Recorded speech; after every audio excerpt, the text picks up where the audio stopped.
I marvel at the fact that at the age of 17, when I'd never cracked open a Bible on my own, the previous year, a little bit of exposure had come. But prior to that, never opened a Bible. I'm not even sure we had one in the home. I think my dad had one.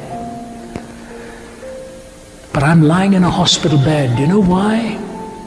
Because I wanted out of life. My life had no meaning. I wanted to be a cricketer. I wanted to play tennis. I did it well, but I would never have excelled to the ranks of the best. So I wasn't even going to make it there. I just did it, played at a university level, that was it.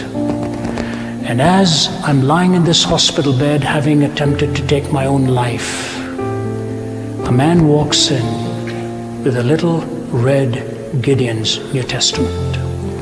I couldn't reach out for it because my body was dehydrated. The moisture was gone. It was a servant in the house who rushed me to the hospital. And my mother takes that Bible that he gives and she says, "You really can't stay here. My son is in critical condition." And he said, "Ma'am, your son needs this more than anything else." And so he opens to John chapter 14, where Jesus is talking to Thomas. "I'm the way, the truth, and the life. No one comes unto the Father except through me." And then he goes on in verse 19 and says, "Because I live, you also shall live." The power of the Word of God to crack open this encrusted heart of a young man who'd never had the wisdom to open it before. And I begin to pray.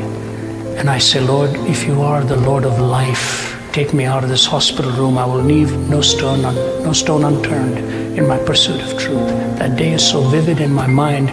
Every time I go to Delhi, my home city in India, I always take a taxi and I go and park outside that hospital room, and I just saw the hospital building, and I just sit there for about 10 or 15 minutes and recall what happened when I was 17 years old.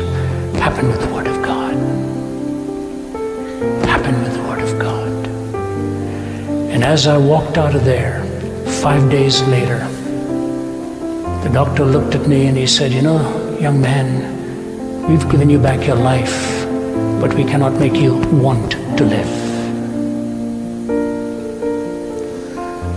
I just said, "Doctor, you don't need to worry about that." I had that little red New Testament and I walked away from that room. The man who brought that New Testament into my room died last year. I spoke to him a few days before he died from our home in Atlanta. He was living in Los Angeles. I wanted to come over. He said, "Rav, don't. He said, "You've got many, many other things to do." But here's what he said to me. He said, "I just want to say to you, I sit down sometimes and watch you on YouTube, and the tears run down my face, and I think to myself, the main reason God brought me into this world was to bring that Bible to you." I said, "Fred, God brought you into the world for a lot more than just that." He said, "No, man."